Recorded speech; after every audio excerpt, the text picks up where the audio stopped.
ஒரு cup 250 ml தயிர் இருந்தால் 1 மினிட்டில் நம்ம தயிர் பச்சடி ரெடி பண்ணிக்கலாம். அதுக்கு ஒரு பிடி தேங்காய், 2 காரமுள்ள பச்சை மிளகா, 1 ஸ்பூன் கடுகு சேர்த்து தண்ணி சேர்த்து மிக்சியில் நல்லா நைஸாக பேஸ்ட்டாக அரைச்சி வச்சுக்கணும். வேறொரு சட்டியில் கொஞ்சமாக 1 டேபிள் ஸ்பூன் எண்ணெய் சேர்த்து பொடியாக நறுக்கின வெண்டைக்காயை உப்பும் காயப்பொடியும் சேர்த்து நல்லா ஃப்ரை பண்ணி வச்சுக்கணும். இதில் 1 கப்பு தயிர், கொஞ்சம் அதுக்கு தேவையான உப்பும் கூட சேர்த்து நம்ம அரைச்ச மிശ്രിതവും கூட சேர்த்து நல்லா மிக்ஸ் பண்ணி இந்த வெண்டைக்காய் ஃப்ரையில் நம்ம சேர்த்துடலாம். சேர்த்துட்டு 1 மினிட்டு ஸ்டவ்வை பற்ற வச்சு அதில் கடுகு, உளுந்து, கருவேப்பிலை, வற்றல் மிளகு தாளித்து இதில் சேர்த்துக்கணும்.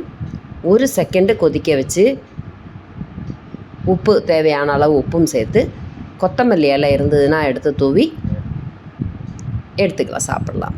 சுவையான தயிர் கிச்சடி ஒரே மினிட்டில் ரெடி.